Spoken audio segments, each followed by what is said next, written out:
ವೀಕ್ಷಕರೇ, ಈ ಭೂಮಿಯ ಮೇಲಿನ ಅತ್ಯಂತ ವಿಶೇಷ ಸ್ಥಳಗಳ ಬಗ್ಗೆ ನಿಮ್ಮನ್ನ ಕೇಳಿದ್ರೆ ಬಹುಶಃ ನೀವು ಭೂಮಿಯ ಅತಿ ಎತ್ತರದ ಶಿಖರಾದಂತ ಮೌಂಟ್ ಎವರೆಸ್ಟ್ ಹೆಸರನ್ನ ಹೇಳಬಹುದು, ಕೈಲಾಸ ಪರ್ವತದ ಹೆಸರನ್ನ ಹೇಳಬಹುದು, ಲೇಪಾಕ್ಷಿಯ ಸ್ತಂಭ, ಲಡಾಖ್ನ ಮ್ಯಾಗ್ನೆಟ್ ಹಿಲ್, ಮಧ್ಯಪ್ರದೇಶದ ಭೀಮಕುಂಡ, ಮರಿಯಾನದ ಚಾಲೆಂಜರ್ ಡೀಪ್, ಈ ರೀತಿ ಇನ್ನು ಮುಂತಾದ ಹಲವು ಜಾಗಗಳ ಬಗ್ಗೆ ನೀವು ಹೇಳಬಹುದು. ಖಂಡಿತವಾಗಿ ಇವೆಲ್ಲ ಭೂಮಿಯ ಮೇಲಿನ ಅತ್ಯಂತ ವಿಶೇಷ ಸ್ಥಳಗಳೇ ಆಗಿವೆ. ಯಾವ ಕಾರಣಕ್ಕೂ ಏನು ಅವುಗಳಿಗೆ ಸಿಗಬೇಕಾದಂತ ಪ್ರಚಾರ ಸಿಕ್ಕಿಲ್ಲ. ಅಂತ ಕೆಲವು ವಿಶಿಷ್ಟ ಮತ್ತು ವಿಶೇಷ ಜಾಗಗಳ ಬಗ್ಗೆ ಇವತ್ತಿನ ಈ ಒಂದು ವಿಡಿಯೋದಲ್ಲಿ ನಾವು ತಿಳಿಯೋಣ. ವೀಕ್ಷಕರೇ, ಮಾರ್ಬಲ್ ಕ್ಯಾಥೆಡ್ರಲ್. ವೀಕ್ಷಕರೇ, ಚಿಲಿಯನ್ನ ನೈಸರ್ಗಿಕ ಅದ್ಭುತ ತವರು ಅಂತಾನೆ ಕರೆಯಲಾಗುತ್ತೆ. ಇಲ್ಲಿನ ಪ್ಯಾಂಟಗೋನಿಯಾದಲ್ಲಿ ಸುಂದರವಾದಂತ ಮಾರ್ಬಲ್ ಗುಹೆಗಳ ಜಾಲವಿದೆ. ಇವುಗಳನ್ನ ಮಾರ್ಬಲ್ ಕ್ಯಾಥೆಡ್ರಲ್ ಅಂತಾನೆ ಕರೆಯಲಾಗುತ್ತೆ. ಈ ಗುಹೆಗಳು 6,000 ವರ್ಷಗಳಷ್ಟು ಹಳೆಯವು ಅಂತ ನಂಬಲಾಗಿದೆ. ಆ ಒಂದು ಸಮಯದಲ್ಲಿ ಈ ಪ್ರದೇಶದಲ್ಲಿ ಸ್ಫೋಟಗೊಂಡಂತ ಜ್ವಾಲಾಮುಖಿಯ ಪರಿಣಾಮದಿಂದ ಉಂಟಾದಂತ ಹೆಚ್ಚಿನ ತಾಪಮಾನ ಮತ್ತು ಪ್ರೆಷರ್ನಿಂದಾಗಿ ಈ ಶಿಲಾ ರಚನೆಗಳು ಅಸ್ತಿತ್ವಕ್ಕೆ ಬಂದು ಅಂತ ನಂಬಲಾಗಿದೆ.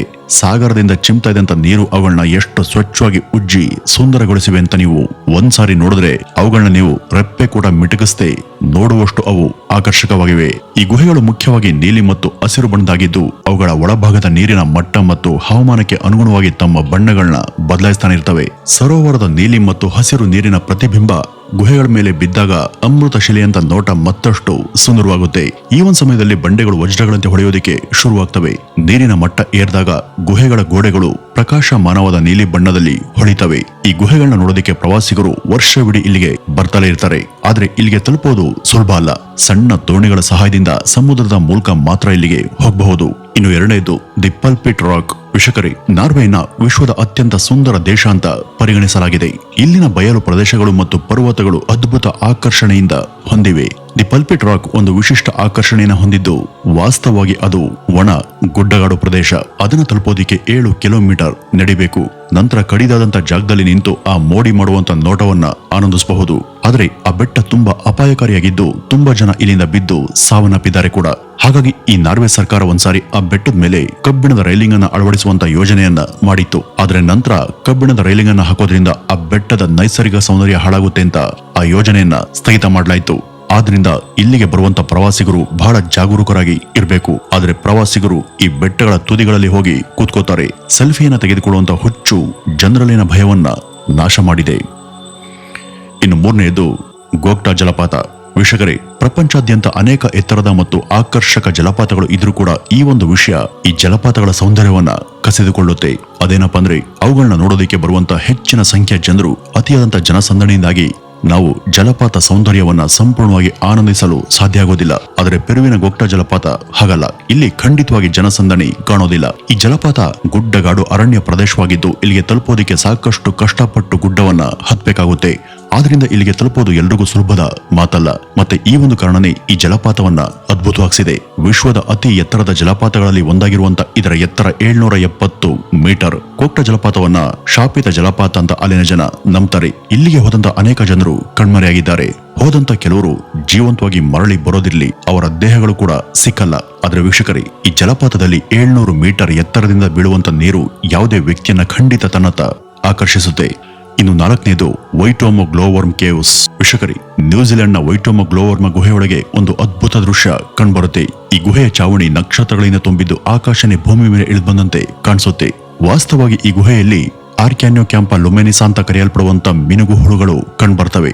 ಆರಂಭದಲ್ಲಿ ಈ ಮಿನುಗು ಹುಳುಗಳನ್ನ ಕೀಟಗಳು ಅಂತ ಪರಿಗಣಿಸಲಾಗ್ತಿತ್ತು. ಆದ್ರೆ ನಂತರ ಅವು ವಾಸ್ತವವಾಗಿ ನ್ಯೂಜಿಲೆಂಡ್ ನಲ್ಲಿ ಮಾತ್ರ ಕಂಡುಬರುವಂತ ಒಂದು ರೀತಿಯ ನೊಣದ ಲಾರ್ವಾ ಅಂತ ಕಂಡುಹಿಡಿಯಲಾಯಿತು.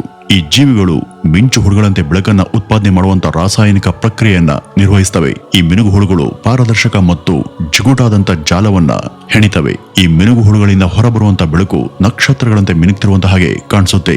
ಈ ಮಿನುಗು ಹುಳುಗಳು ತಮ್ಮ ಬೇಟೆಯನ್ನ ಆಕರ್ಷಿಸಲು ಅಂತ ಬೆಳಕನ್ನ ಉತ್ಪಾದಿಸ್ತವೆ. ಸಣ್ಣ ಕೀಟಗಳು ಈ ಪ್ರಕಾಶಮಾನವಾದಂತ ಬೆಳಕಿನ ಕಡೆಗೆ ಬಂದು ಇಲ್ಲಿರುವಂತ ಬಲೆಗಳಿಗೆ ಸಿಕ್ಕಾಕೊಳ್ತವೆ. ಕುತೂಹಲಕಾರಿ ವಿಷಯ ಏನಂದ್ರೆ ಹೊಟ್ಟೆ ಹಸಿದಿರುವಂತ ಗ್ಲೋಬ್ಗಳು ಮಾತ್ರ ಈ ಬೆಳಕನ್ನ ಉತ್ಪಾದಿಸ್ತವೆ. ಹೊಟ್ಟೆ ತುಂಬ ನಂತರ ಈ ಗ್ಲೋಬ್ಗಳು ಬೆಳಕನ್ನ ಉತ್ಪಾದಿಸೋದನ್ನ ನಿಲ್ಲಿಸ್ತವೆ. ಇನ್ನು ಐದನೇದು ಸ್ಪೈಡರ್ ರಾಕ್. ಅಮೆರಿಕದ ಆರಿಜೋನಾದಲ್ಲಿರುವಂತಹ ಗ್ರ್ಯಾಂಡ್ ಕ್ಯಾನ್ಸನ್ ಕಣಿವೆ ಅಮೆರಿಕದ ಪ್ರಮುಖ ಕಣಿವೆಗಳಲ್ಲಿ ಒಂದಾಗಿದೆ. ಇದರ ಉದ್ದ ಸುಮಾರು 350 ಕಿಲೋಮೀಟರ್, ಅಗಲ 6 ರಿಂದ 30 ಕಿಲೋಮೀಟರ್ ಮತ್ತೆ ಆಳ ಸುಮಾರು 1 ಕಿಲೋಮೀಟರ್ ಅಂತ ಹೇಳಲಾಗುತ್ತೆ.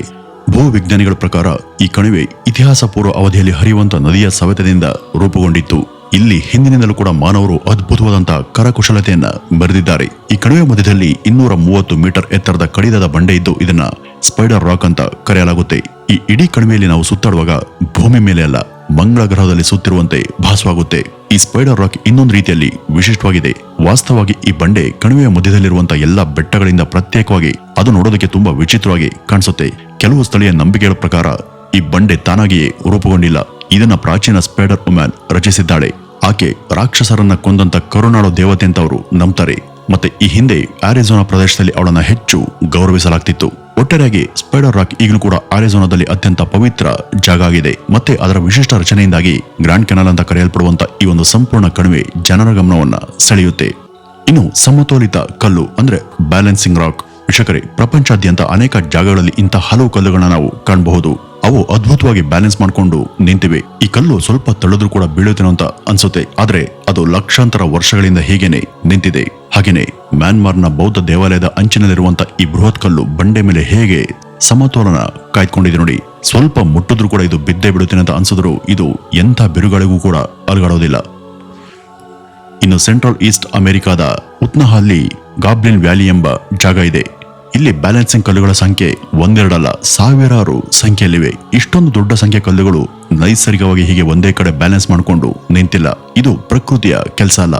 ಇದ್ಯಾರೋ ಹಿಂದೆ ವಾಸ ಮಾಡ್ತಿದ್ದಂತ ಕೆಲವು ದೈತ್ಯ ಮಾನವರು ಒಂದ್ರ ಮೇಲೊಂದಂತೆ ಇರಿಸಿರ್ಬೇಕು ಅಂತ ಜನ ನಂಬ್ತಾರೆ. ಆದ್ರೆ ವಿಜ್ಞಾನಿಗಳು ಹೇಳುವಂತೆ ಒಂದರ ಮೇಲೊಂದು ಇಟ್ಟಂತೆ ಕಾಣುವಂತ ಕಲ್ಲುಗಳು ಪ್ರತ್ಯೇಕ ಕಲ್ಲುಗಳಲ್ಲ, ಬದಲಾಗಿ ಒಂದಕ್ಕೊಂದು ಅಂಟ್ಕೊಂಡಿವೆ. ಯಾಕೆಂದ್ರೆ ಹಿಂದೆ ಈ ಪ್ರದೇಶದಲ್ಲಿ ನೀರು ಹೆಚ್ಚಿನ ವೇಗದಲ್ಲಿ ಹರಿತಾ ಇತ್ತು. ನೀರಿನ ಹೊಡೆತದಿಂದಾಗಿ ಆ ಕಲ್ಲುಗಳ ಮಧ್ಯದಿಂದ ಕತ್ತರಿಸಿ ಒಂದರ ಮೇಲೊಂದು ಪ್ರತ್ಯೇಕವಾಗಿ ಇರುವಂತೆ ಕಾಣ್ತವೆ. ಆದ್ರೆ ಅವು ಪ್ರತ್ಯೇಕ ಕಲ್ಲುಗಳಲ್ಲ ಅಂತ ಹೇಳ್ತಾರೆ. ಅದೇನೇ ಆದ್ರೂ ಈ ಕಲ್ಲುಗಳ ಸೌಂದರ್ಯ ಗಮನವನ್ನ ಸೆಳೆಯುವುದಲ್ಲದೆ ಅವುಗಳನ್ನ ನೋಡದಂತ ಯಾರಿಗೇ ಆಗ್ಲಿ ಅಚ್ಚರಿ ಆಗೋದಂತೂ ಸುಳ್ಳಲ್ಲ.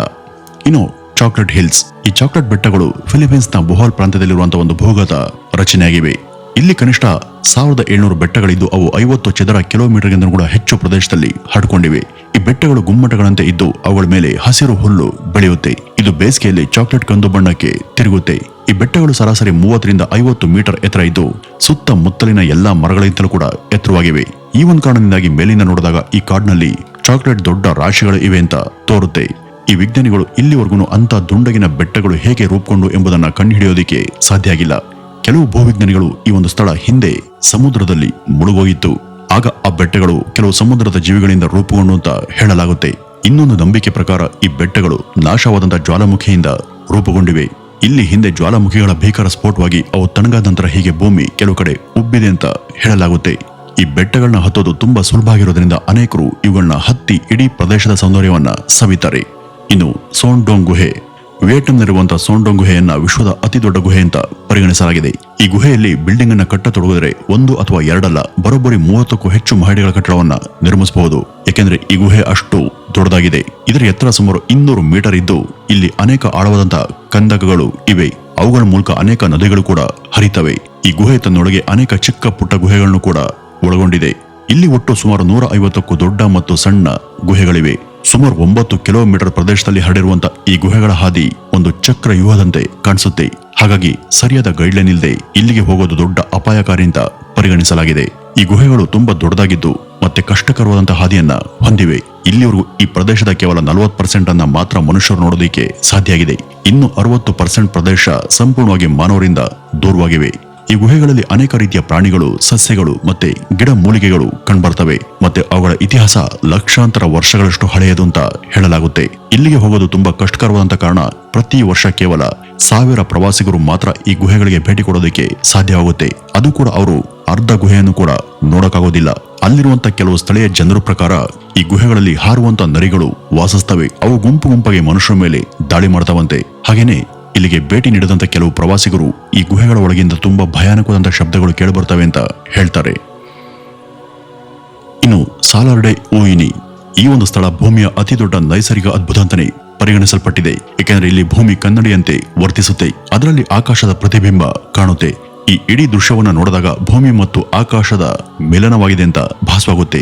ಈ ಅದ್ಭುತ ನೋಟ ಯಾರನ್ನಾದ್ರೂ ದಂಗು ಬಡಿಸೋದಂತೂ ಸುಳ್ಳಲ್ಲ. ಯಾಕೆಂದ್ರೆ ಇಲ್ಲಿ ನಡೆದಾಡುವಾಗ ಮೋಡಗಳ ಮೇಲೆ ನಡೀತಿರುವಂತೆ ಭಾಸವಾಗುತ್ತೆ. 11,000 ಚದರ ಕಿಲೋಮೀಟರ್ಗಳಷ್ಟು ವಿಸ್ತಾರವಾದಂತಹ ಈ ಒಂದು ಸಾಲಾರ್ಡೆ ದಕ್ಷಿಣ ಅಮೆರಿಕ ಖಂಡದ ಬೊಲಿವಿಯಾ ಗಣರಾಜ್ಯದಲ್ಲಿ ಇದೆ. ವಾಸ್ತವವಾಗಿ ಇದು ಒಂದು ದೊಡ್ಡ ಉಪ್ಪಿನ ಬಯಲು ಪ್ರದೇಶವಾಗಿದ್ದು ಮಳೆಗಾಲದಲ್ಲಿ ಒದ್ದೆಯಾಗಿರೋದ್ರಿಂದ ಕನ್ನಡಿಯಂತೆ ವರ್ತಿಸುವ ಮೂಲಕ ಅದ್ಭುತ ನೋಟವನ್ನ ಕೊಡುತ್ತೆ. ಬೇಸಿಗೆ ಕಾಲದಲ್ಲೂ ಕೂಡ ಈ ವಿಶಾಲವಾದಂತಹ ಉಪ್ಪು ಮೈದಾನದಲ್ಲಿ ನಡೆದಾಡೋದು ಒಂದು ವಿಶಿಷ್ಟ ಅನುಭವವನ್ನ ಕೊಡುತ್ತೆ.